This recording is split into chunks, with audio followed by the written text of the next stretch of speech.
ایسے سانپ ہیں جو اعصاب کے راستے سے دل پر حملہ آور ہوتے ہیں اور خون پر بد اثر نہیں ڈالتے. ان میں چوٹی کا سانپ ناجا ہے اور اس کے دل پر اثرات اور طرح سے مترتب ہوتے ہیں اور آرنیکا کے اور طرح سے ہوتے ہیں لیکسس کے. مگر لیکسس اور لیکسس سے ملتے جلتے سانپ وہ تھروپس وغیرہ وہ ایسے سانپ ہیں جن کا کلوٹنگ سے تعلق ہے اور آرنیکا بھی کلوٹنگ سے تعلق رکھتا ہے. اس لیے اگر ایسی ملتی جلتی دواؤں کو ایک دوسرے کے بعد استعمال کریں تو خطرہ ہوتا ہے کہ وہ ایک دوسرے کو اینٹیڈوٹ کریں یا ایک دوسرے کے مخالفانہ رو چلا دیں. لیکسز نے کوئی اکیلی دیں گے آپ تو وہ اینٹی کلوٹنگ ایفیکٹ دکھائے گی.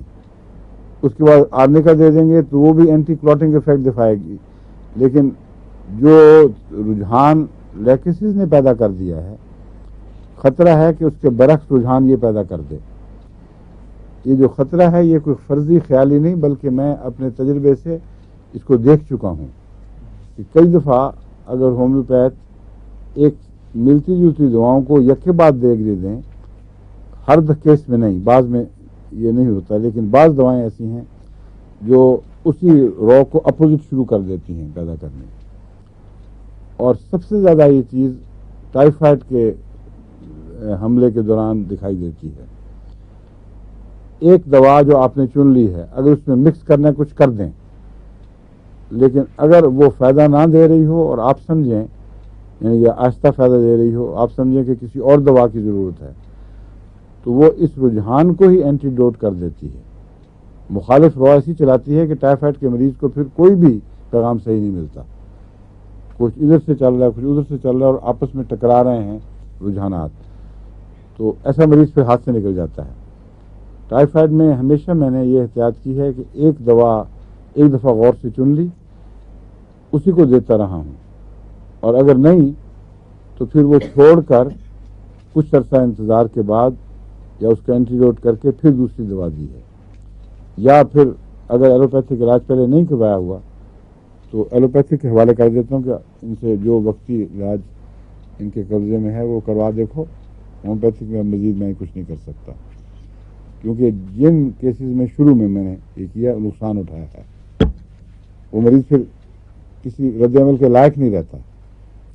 یہ مثال بتا کر میں آپ کو کہہ رہا ہوں کہ اسی خطرے کے پیش نظر میں نے ہمیشہ آرنیکا اور لیکسس کو یا الگ الگ استعمال کیا ہے تو اکیلا وہی استعمال کیا ہے، اور اگر دونوں کو استعمال کرنا ضروری سمجھا احتیاطاً تو پھر ملا کر کرتا ہوں. اور آج تک میرے علم میں ملا کر استعمال کرنے کا کبھی کوئی نقصان سامنے نہیں آیا، اس لیے اس کو میں نے روٹین بنا دیا ہے. آرنیکا لیکسس 200 ہارٹ اٹیکس میں جہاں کلوٹنگ کے نتیجے میں ہارٹ اٹیک پیدا ہوا ہو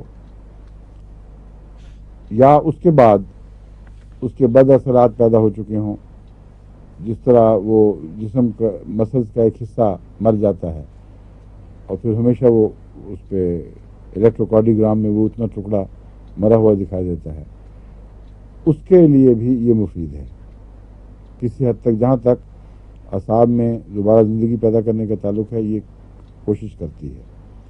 تو آرنیکا بہت ہی اہم دوا ہے.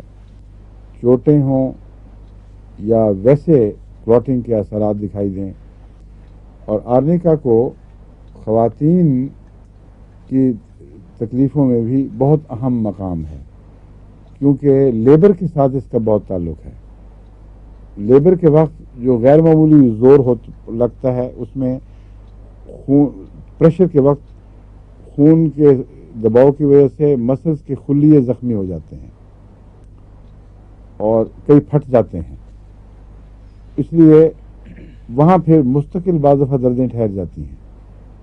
آرنیکا اگر شروع میں دیں تو یہ اس کا پریونٹیو ہے، اور اگر وہ خون کے خلیے پھٹ رہے ہیں تو کلوٹنگ نہیں ہونے دے گی، اس لیے مستقلاً یہ فائدہ مند ثابت ہوتی ہے. تو وضع حمل سے شروع میں نہ کہ اس سے پہلے جب بچہ پیدا ہونا متوقع ہو تو جیسے میں پرسٹلا کا میں نے آپ کو کہا تھا وہ فائدہ مند ہے، میرے نزدیک آرنیکا 200 کی چند خوراکیں دینی پہلے ضروری ہیں، ان معنوں میں کہ کئی قسم کے نقصانات سے یہ آپ کو بچا لیتی ہے خدا کے فضل کے ساتھ، اور انفیکشن کی دوا ہے۔